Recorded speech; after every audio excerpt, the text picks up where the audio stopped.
Ay, tatlo na. Magandang gabi po sa ating lahat. Ako po ay simpleng mga mayat labang. First time ko po itong ginawa. Dahil hindi ko na matiis yung pangungurakot ng ating gobyerno. Alam niyo ba, kahapon, andun ako sa loob ng Malacanang, mayroong salo-salong naganap doon. Ang daming taong pinakain nila. Hindi ko pa po napost kasi bawal po mag-video doon. Pinakain nila ang mga tao sa loob ng Malacanang kahapon. Andun ang Jollibee. Ang dami mga kumbang, ano doon?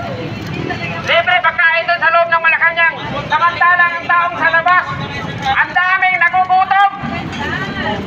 Alam niyo ba kung sino lang may hawak ng pera ng ating gobyerno? Ang unang may hawak dyan, ang DBM. Sino bang susunod na hahawak dyan? Di ba? Ang House of Representatives.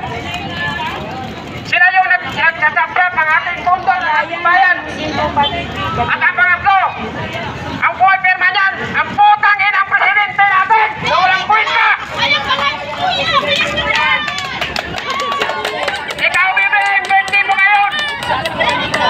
Sana mamatay ka na! Amen!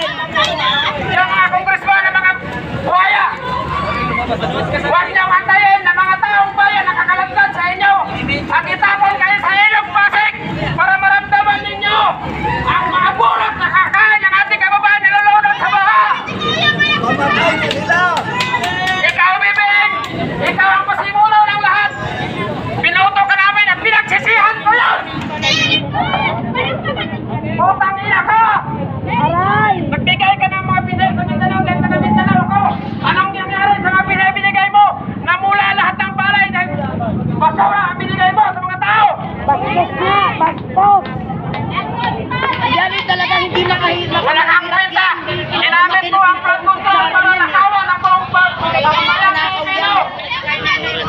Sinakaw niyo lahat ng pera! Hindi ka na nagsawa! Mula sa ama mo! Hanggang ngayon, magnanakaw ka pa rin! Walang konsensya! Magnanakaw talaga yan. Maawa ka naman kayo sa mga tao nag-iikahos at nagugutang sa lansangan. Ako po ay nag-iikot sa buong Pilipinas dahil ako ay Philippine Loomer po. Nakikita ko ang lahat at nakakapunta ako sa lahat ng government offices kung gaano kayo kagarapan. Ang yayaman ninyo, ang gaganda ng mga sasakyan ninyo. Tama! Pero yung mga taong nadadaanan ninyo, hindi nyo nakikita dahil ang mukha nyo, mukhang salapi. First time sa buong buhay natin. Yung House of Representatives, magsabi ni Hermones, ay tahanan daw ng mga mayang Pilipino. Hindi totoo yan! Dahil ang naninira dyan, mga buhaya! Mga walang hiya kayo, wala kayong kawawa sa mga taong bayan na naghihirap, hindi nyo nararamdaman dahil hindi kayo nagdali sa mahihirap dahil mayayaman kayo. Ay nasikasin nyo yung paano kayo paano kumita yung mga negosyo ninyo. Sana kaya ngayon nakapanood ngayon, lumabas kayo sa mga tahanan ninyo, isigaw natin ang ating kapangyarihan dahil kung wala sila, kung dahil sa atin, wala sila doon. Kasi kami naniniwala po kami. Yung mga dyan, keyboard warriors dyan, hanggang keyboard warriors lang kayo, pumunta kayo dito kung totoo. May sakripisyo kayo sa bayan ng Pilipino, pumunta kayo dito. Huwag yung puro kayo, puro kayo matapang dyan lang. Tama! Sa social media matapang, pumunta kayo dito. Ipakita nyo ang suporta para makita lang mga na government ito. Masama-sama tayo lahat. Yung masasabi ko sa mga buhaya na yan, mga congressman na yan, mga putang ina ninyo. Kung wala yung mga taong bayan, wala kayo dyan. Tandaan nyo yan.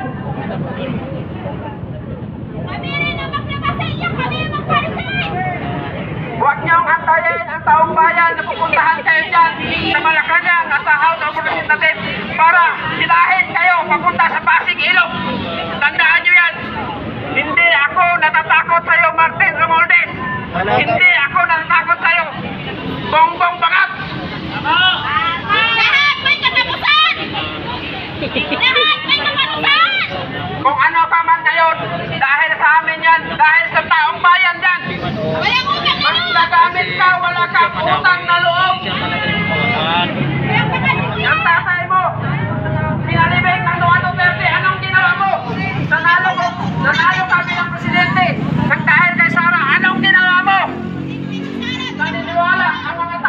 yan na ibabalik ng pamilya ninyo ang ninakaw ng mga magulang mo. Pero anong ginawa mo? Si Chavez Singson ang tumulong sa isa sa mga tumulong sa'yo. Pagkatapos ng panalo, anong ginawa mo? Walang konsensya. Hindi mo na pinansin. Ginamit mo lang. Hindi lang si Chavez, hindi Duterte, kundi taong bayan ang ginamit mo. Para lang makapagnakaw ka dyan. Upo ka dyan sa Malacanang. Kami nandito, hindi kami natatakot sa inyo. You have your own reward. Ay, kamali. Mamarusahan ka nila. Darating nilang araw. Nagmamarusahan ka ng ating Panginoon. Bangag ka. Higit pa sa ginawa mo sa amin. Yung mga magnanakaw dyan, alam nyo guys, tatlong tao lang, tao na galit sa mga tulote. Unang-una, magnanakaw. Pangalawa, mga NPA. Pangatlo, mga adik. Yan ang mga taong galit sa mga tulote. Yan ang totoo. Hindi namin mahal ang Duterte dahil Duterte sila. Mahal namin sila dahil siniligong lang ang nakikita ng presidente. May gumagawa ng Na tama. ginawa ang tama at hindi nang unakot. Yan yung totoo. Hindi dahil Duterte sila. Bakit sila mahal ang taong bayan? Hindi sila magpapalakaw. Hindi sila magnanakaw. Yan yung katotohanan yan. Tingnan nyo, nung panahon niya, takot lahat na magnanakaw. Ngayon, nung nawala si Duterte, ano nangyari? Andyan naglabasa ng mga uhaw sa Pangiran, uhaw sa pera. Mga putang ina, mga kongresman. Ginagamit nyo lang yung mga contractor para kumita kayo. Yun ang nangyayari sa Senado, guys. Okay na sana. Okay na sana. Nagtutoktok na. Anong ginawa nila? Pinalitan nila. Pinalitan nila. Saan ang live ni Kuya? Para lang, mapalitan. Si Marcolita. Si Marcolita, yung totoong nagmamalasakit sa atin. Pero anong ginawa nila? Tinanggal nila dahil matatanggal. Malalaman ng taong bayan kung sino may pagkanan ng pagkanakaw.